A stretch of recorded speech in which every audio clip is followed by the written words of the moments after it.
Hola a todos y bienvenidos. Hoy me gustaría hablaros de un tema que yo creo es de vital importancia para la Iglesia de Dios.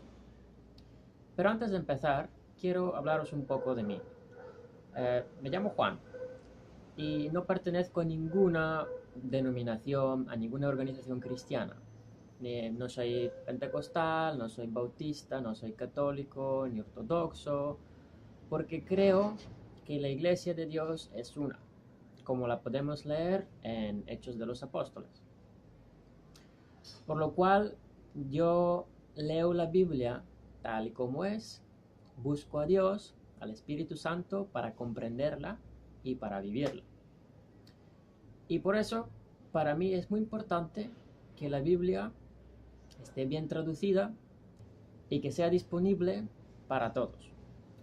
El tema de hoy es Jesucristo, o más bien el Cristo, el nombre que se pone a Jesús, que vamos a ver si es un nombre o no.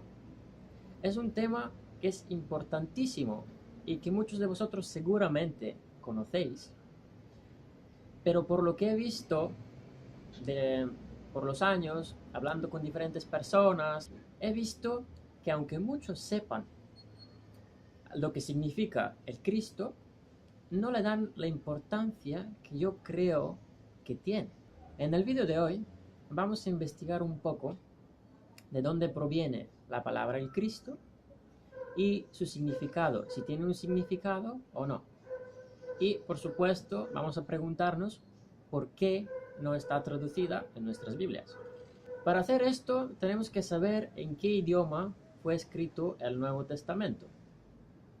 El Nuevo Testamento fue escrito en griego clásico, muchos de vosotros lo sabréis, que también se denominaba griego koiné, lo que significa común. Era el idioma común, el idioma que todo el mundo sabía y hablaba. Porque en aquel tiempo, aunque sabemos que Israel estaba bajo el Imperio Romano, el Imperio griego aún tenía muchísima influencia. Si nos fijamos, por ejemplo, en la señal que había por encima de la cruz de Jesús, veremos que ella escribía en tres idiomas: en hebreo, en griego y en latín. Entonces, el Nuevo Testamento, que fue escrito por los apóstoles, ellos lo escribieron en griego clásico, en griego koiné. También, también tenemos para el Antiguo Testamento una traducción llamada la Septuaginta, o la traducción de los 70, que se hizo más o menos 3 siglos antes de Cristo por, por los judíos. Porque en aquel tiempo había muchos judíos en el Imperio griego que estaban fuera de Israel y que no conocían el idioma hebreo. Por ejemplo, bueno, eran inmigrantes. Y para ellos se encomendó que se hiciera una traducción por los mismos judíos del Antiguo Testamento, del hebreo al griego. Esta es la traducción que los apóstoles también vemos que citan en el Nuevo Testamento. Es lo que usaban y lo que, bueno, si ellos lo usaban, entonces podemos estar tranquilos que era algo bueno.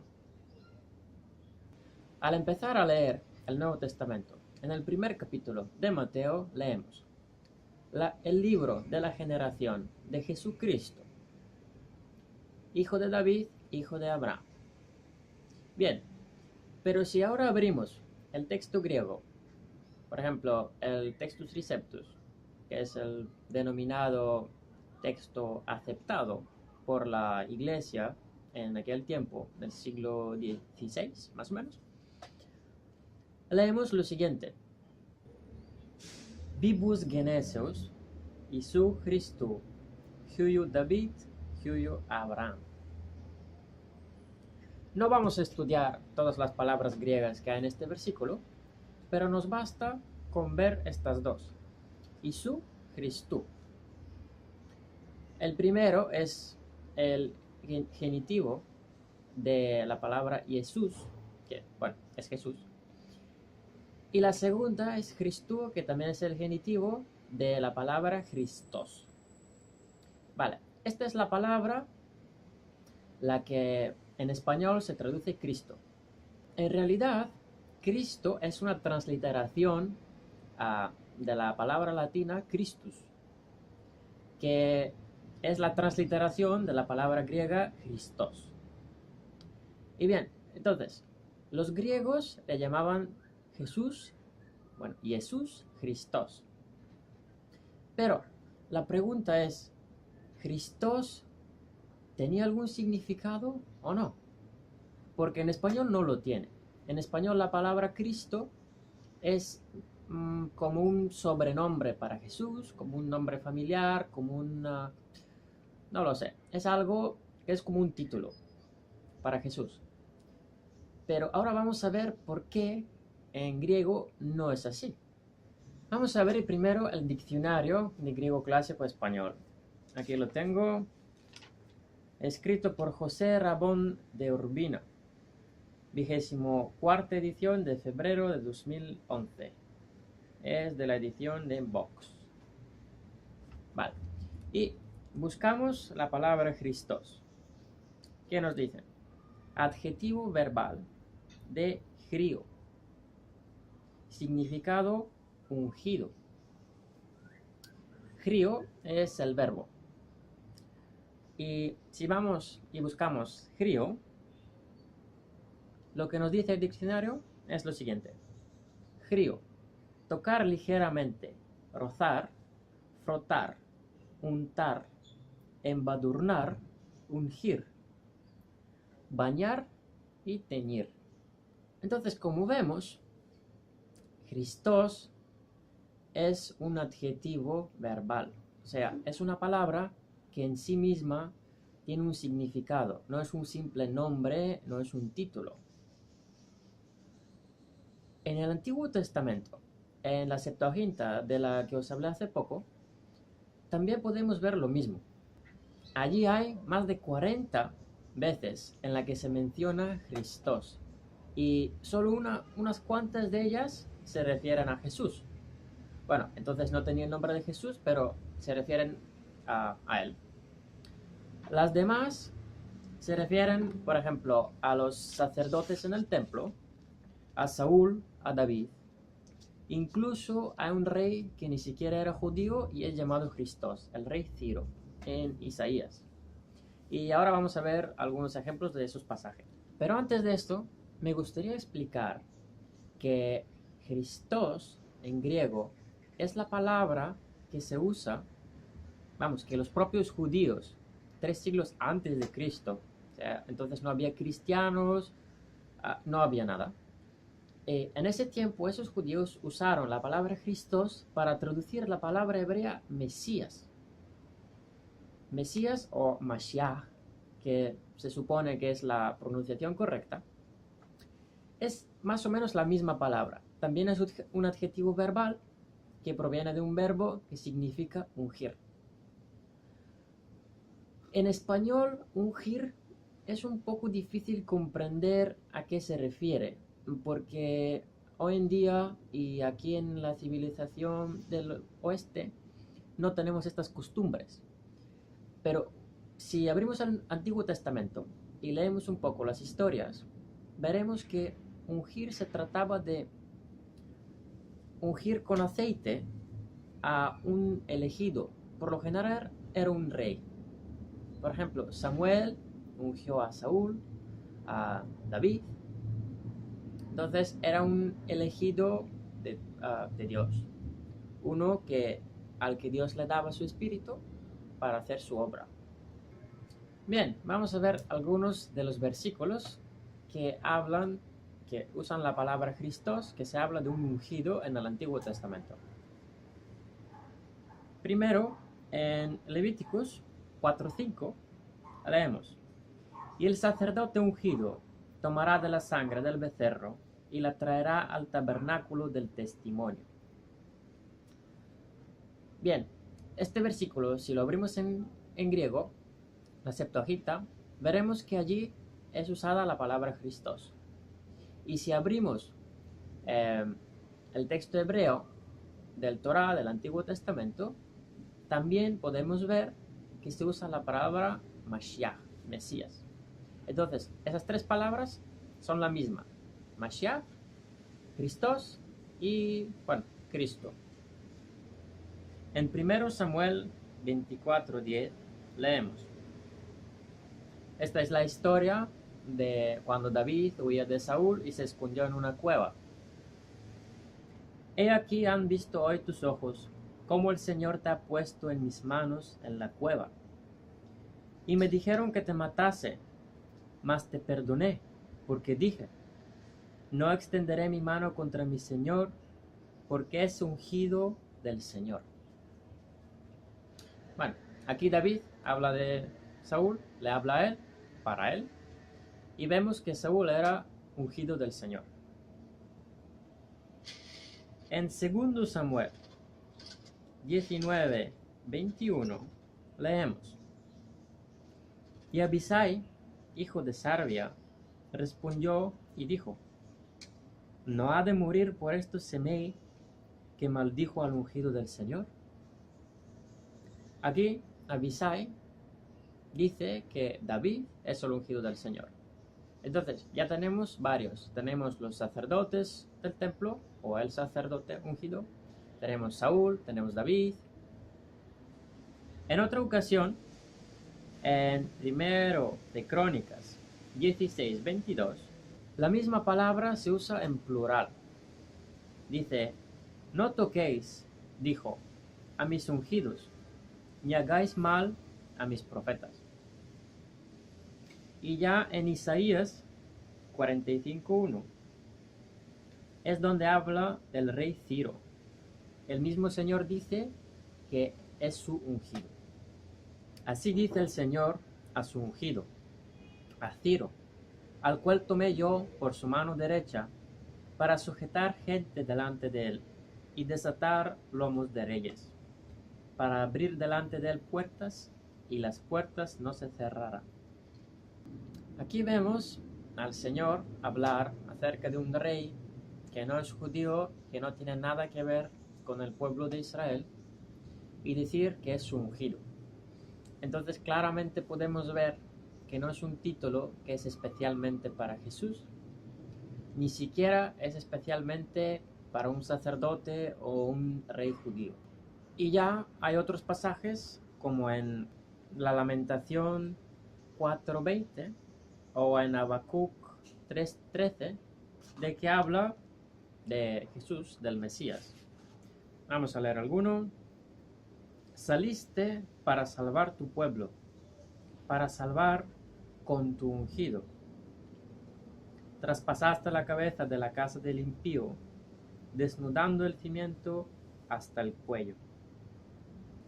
Entonces, ¿cuál puede ser la conclusión de todo esto, de lo que hemos leído hasta ahora? Que la palabra griega Christos, que está escrita en el original, tiene un significado. Entonces, si David era el ungido del Señor y no el Cristo del Señor, porque eso sonaría raro, ¿no? Entonces, por esa lógica, al igual que Saúl o Ciro eran ungidos del Señor, también lo es Jesús. Él es el ungido de Dios, no es el Cristo. Además, hay un pasaje que dicen en Juan, el Mesías, que se traduce Cristo. Y bueno, eso ya es rarísimo, hay que admitirlo. No puedes traducir una palabra o un nombre con otro nombre. No.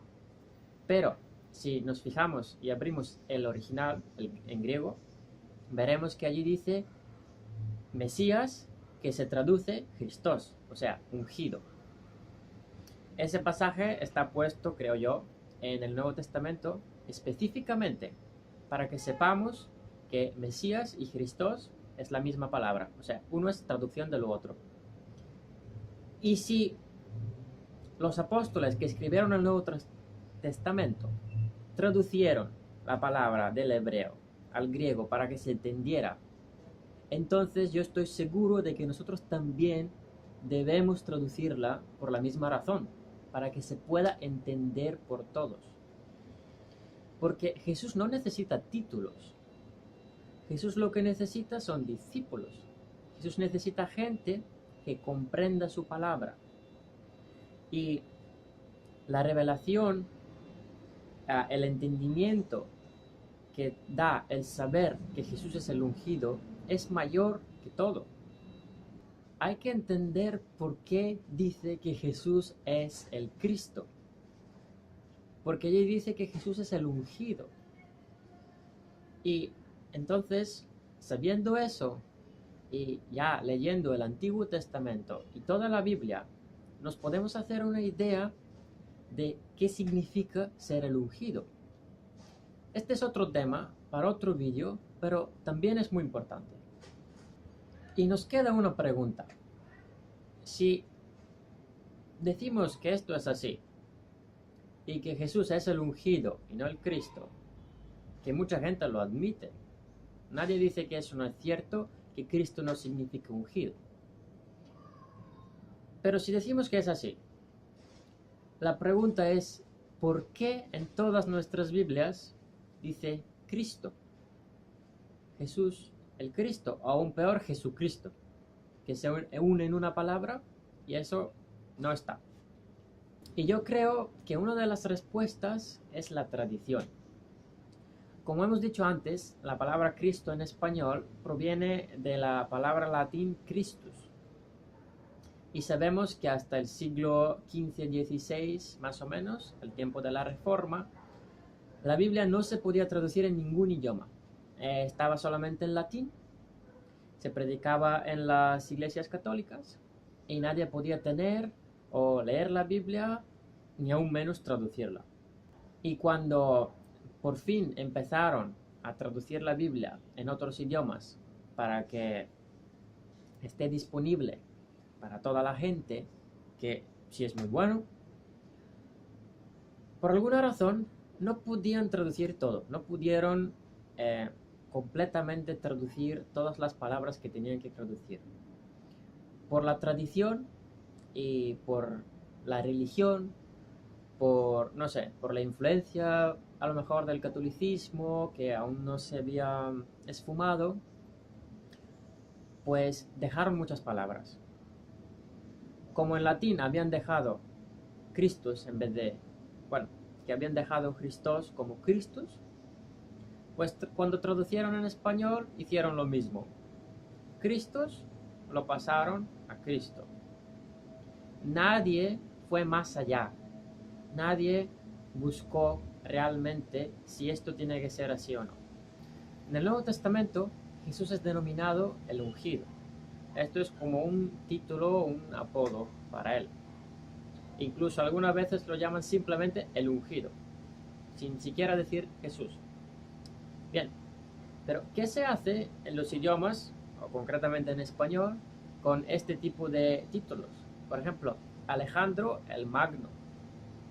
Pues se traducen. ¿Por qué? Porque es importante el significado de este título. Lo importante no es transliterar a la palabra original, lo que crearía un nombre que no se comprendería en español. Lo importante es saber que Alejandro era magno, era grande. Por la misma lógica es importante saber que Jesús era el ungido. Para mí eso es importantísimo. Prácticamente toda la Biblia habla de Jesús. Entonces cualquier cosa que es para Jesús es muy importante. Son los cimientos de todo, de la fe, de la verdad. ¿Y por qué alguien querría encubrir eso? ¿Por qué alguien querría engañar a la gente? ¿Por qué querría esconder que Jesús es el ungido? Sea cual sea la razón, este es un engaño que aleja a la gente del entendimiento acerca de Jesús, de la revelación de quién es Él. Y si uno no entiende quién es Jesús, entonces no entiende el camino, no entiende la verdad y difícilmente se acerca al Padre. He hablado con muchas personas que me dicen, sí, mira, tú tienes razón, yo esto lo sé, este me lo ha dicho, aquel me lo ha dicho, lo he estudiado en la escuela bíblica, lo he leído en internet. Sí, que Cristo significa ungido, que Mesías significa ungido. Pero bueno, no importa. Da igual si en el Nuevo Testamento dice Cristo o ungido. Y menosprecian este problema. Y para mí esto no es así. Yo creo que una palabra mal traducida o no traducida puede cambiarte toda la Biblia. ¿Qué pasaría si en vez de Dios en la Biblia pusiese Alá? Pues que para todos los españoles eso sería otro libro. Entonces no podemos permitirnos, además hay una maldición al final de la Biblia, no podemos permitirnos cambiar nada. Si dice que Jesús es el ungido, hay una razón, o muchas, para esto. Dios lo ha puesto así en la Biblia porque quería que se supiese de esta manera. Y mi conclusión de todo esto es que para poder comprender la fe, para poder entender la Biblia, para poder seguir a Jesús, hay que saber que Jesús es el ungido. Y la forma más fácil de saber esto es si en la Biblia dice que es el ungido, tal y como se escribió en el original. Hay que hacer algo al respecto, porque esta es solo la primera de muchas palabras que no están traducidas en la Biblia. Que la gracia de nuestro Señor Jesús el ungido sea con su pueblo. Amén.